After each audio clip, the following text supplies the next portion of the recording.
quando a gente entra no barco e ele tá atracado, geralmente a gente tem que cruzar vários barcos para chegar no nosso.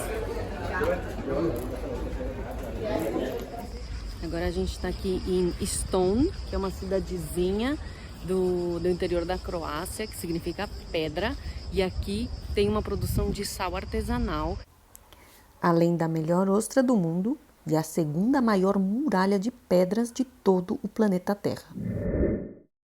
Estamos há 3 semanas na Croácia e no último vídeo visitamos as maravilhosas muralhas de Dubrovnik.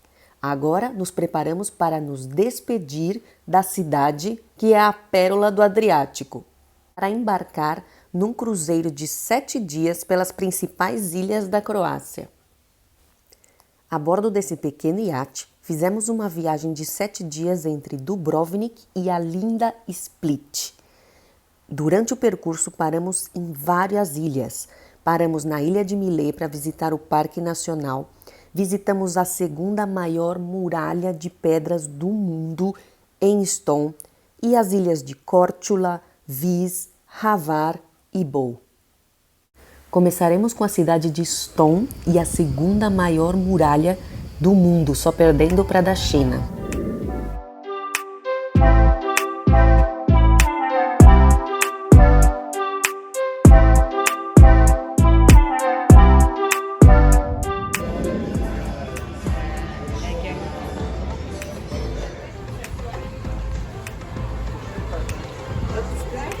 Já estamos aqui no navio, vamos começar o nosso cruzeiro pela Croácia. A gente ainda não pode entrar na cabine, então vou aproveitar esse tempinho para mostrar um pouco do barco para vocês. A gente está aqui na sala de estar e dá para ver lá no fundo ó, que o barco ainda está estacionado, porque a gente está esperando todo mundo chegar para começar oficialmente as atividades. E aqui em cima deve ser o deck. E aqui é o deck para tomar sol. E aqui o barquinho que leva nas ilhas. Bom, já estávamos super emocionados e eles nos receberam com esse coquetel, que não é dos Smurfs, é de Curaçao Blue com coco. E o capitão então explicou todas as atividades e atrações que a gente iria ver nos próximos 7 dias. Deixamos o barco e voltamos a Dubrovnik para contornar as suas lindíssimas muralhas, que já vimos aqui no canal no último vídeo. Vou deixar o card aqui para quem quiser assistir e fazer desta vez uma atividade diferente. Pegamos o teleférico de Dubrovnik, que nos levou do centro da cidade ao alto do Monte Suđi. O Monte Suđi tem mais de 412 metros de altura e domina o horizonte de Dubrovnik. Ainda sobraram algumas árvores, mas antigamente as suas encostas estavam dominadas por um imenso bosque de carvalhos. E foi precisamente esse bosque que deu origem ao nome da cidade. Dubrava, que quer dizer bosque de carvalhos em croata antigo, deu origem ao nome de Dubrovnik. Além disso, toda essa madeira foi responsável pelo poderio naval da República de Ragusa em 1808, antiga Dubrovnik, e que a transformou em uma das repúblicas marítimas mais importantes da Idade Média. E o que me contam aqui é que depois de tanta exploração dessa madeira, tantos incêndios, os carvalhos foram se extinguindo e foram sendo substituídos por ciprestes e pinheiros trazidos da Sérvia, que fica aqui do lado. E como consequência, a vegetação que vemos nos dias de hoje é completamente diferente das que viam os croatas na época da República de Ragusa. A entrada do teleférico fica na rua Petra Krešimira IV, a poucos minutos da Porta de Buje, ao norte das muralhas. Sua primeira inauguração se deu em 1969, mas foi totalmente destruído durante a Guerra de Independência da Croácia. Restaurado, voltou a ter as suas instalações abertas em 2010. Da plataforma do teleférico conseguimos ver todo o centro antigo amuralhado, o Porto Velho e a ilha de Lokrum. A ilha de Lokrum é muito conhecida por ter abrigado a Marco Polo quando se perdeu em uma das suas viagens. O seu nome vem do italiano lacroma, derivado de uma frutinha exótica muito amarga que os monges cultivavam aí na Idade Média. É uma ilha selvagem, deserta, não tem nenhum hotel, mas é um passeio bastante comum daqui de Dubrovnik. Basta pegar uma lanchinha e em 10 minutos você está lá. A ilha também é bem pequena, tem 2 km² e dá para visitar tranquilamente em meio-dia. Uma vez visitada a estação do teleférico, nas suas imediações se encontra o Forte Imperial. Ele começou a ser construído em 1806 durante a ocupação francesa e que já sabemos não foi eficiente porque levou ao fim da República de Ragusa em 1808. Então aqui na saída do Cable Car tem o Forte Imperial, que foi construído entre 1806 e 1812 em homenagem ao Napoleão. E durante a Guerra da Independência da Croácia, ele foi usado para controlar as tropas, porque como ele é elevado, está no topo da montanha, para controlar o percurso das tropas. Construído durante a época napoleônica, porque um dos generais que Napoleão mandou aqui para a Croácia era adorado em Split, porque de certa forma ele levou um progresso para a cidade, mas ele era odiado em Dubrovnik, porque Dubrovnik era muito rica já nessa época, era uma república, eles tinham comércio de especiarias, de seda e de sal, então eles eram ricos, independentes e uma república. Então quando Napoleão chegou aqui, foi uma espécie de afronta a uma sociedade que já estava montada, e por isso aqui nessa região de Dubrovnik, eles detestam Napoleão.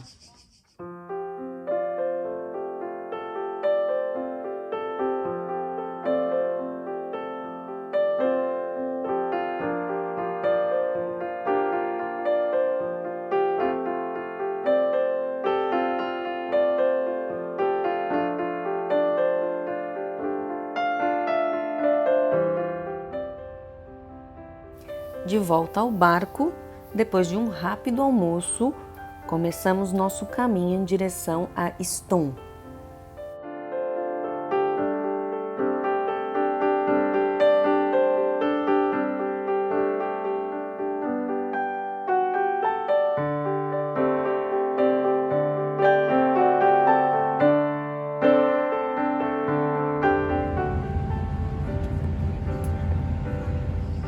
Agora a gente está aqui em Stone, que é uma cidadezinha do interior da Croácia, que significa pedra. E aqui tem uma produção de sal artesanal. Eles fazem da mesma forma que era feita no século XIV. Eles basicamente deixam a água do mar entrar nesses recipientes e quando ela seca, eles colhem o sal. Então, geralmente a colheita é feita nos meses de julho e agosto, porque se começa a chover, eles têm que esperar o sal secar novamente. E eles transportam o sal daqui para a refinaria nesses carrinhos, da mesma forma que era feita antigamente. Essa, como a gente já viu no vídeo de Dubrovnik, na época medieval era uma das maiores fontes de riqueza da República de Dubrovnik.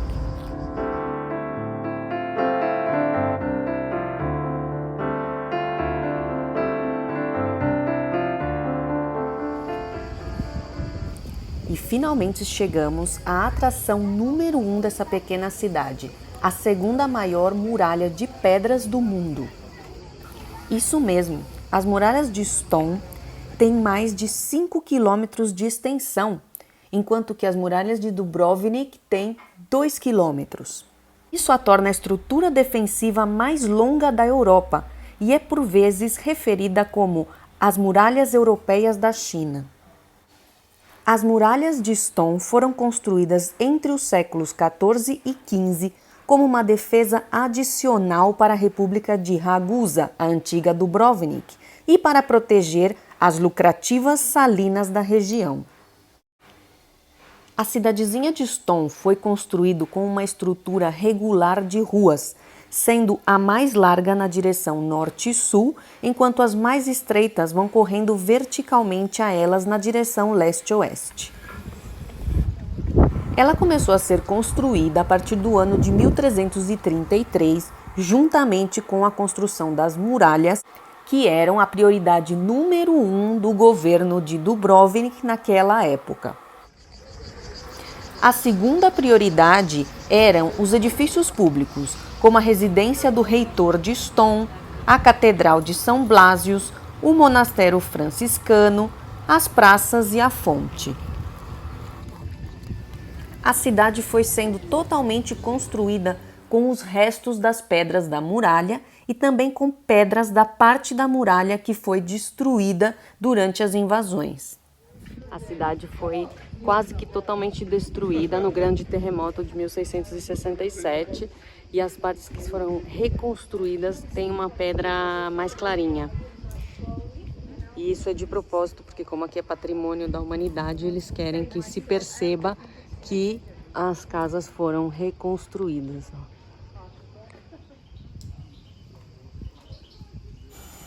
Passando do centro da cidade ao mar, outra riqueza da cidade de Stone são os frutos do mar, especialmente as ostras. Stone não é uma ilha, mas fica localizado numa península, a península de Pelješac, que fica a mais ou menos 1 hora de carro de Dubrovnik.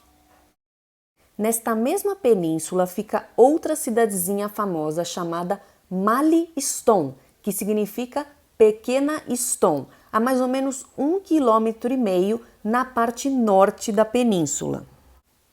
Então, de Stone, caminhamos até Mali Stone e de lá pegamos um barco para atravessar a Baía de Stone.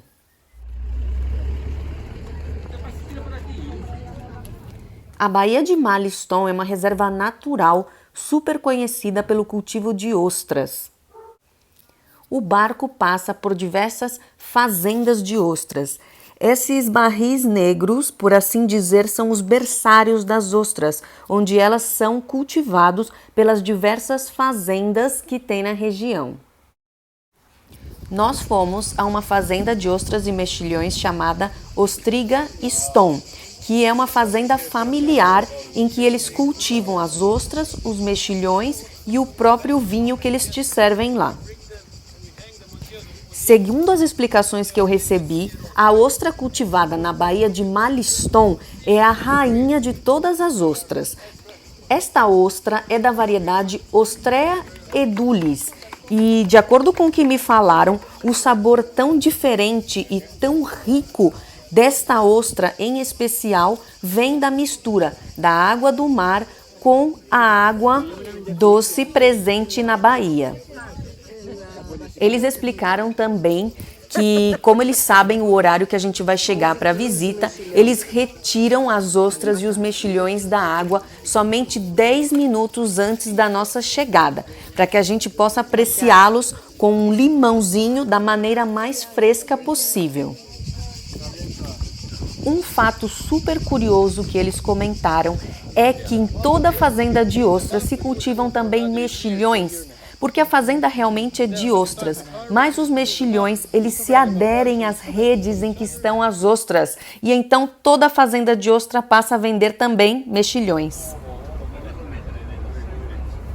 E agora, de barriguinha cheia, estamos voltando de Mali Stone de carro até Stone, onde está atracado o nosso barco, porque eles prometeram uma surpresa. Qual será essa surpresa que nos estará esperando no navio hoje? O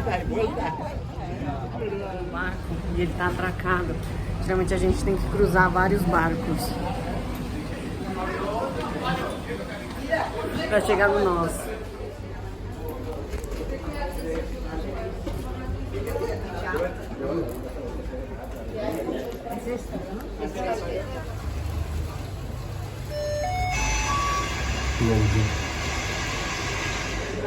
E a surpresa era que essa noite era o jantar do capitão.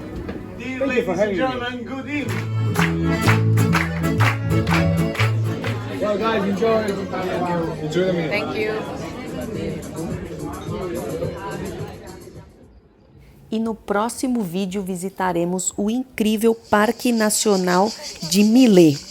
Tem que ver! Espero que vocês tenham gostado do vídeo.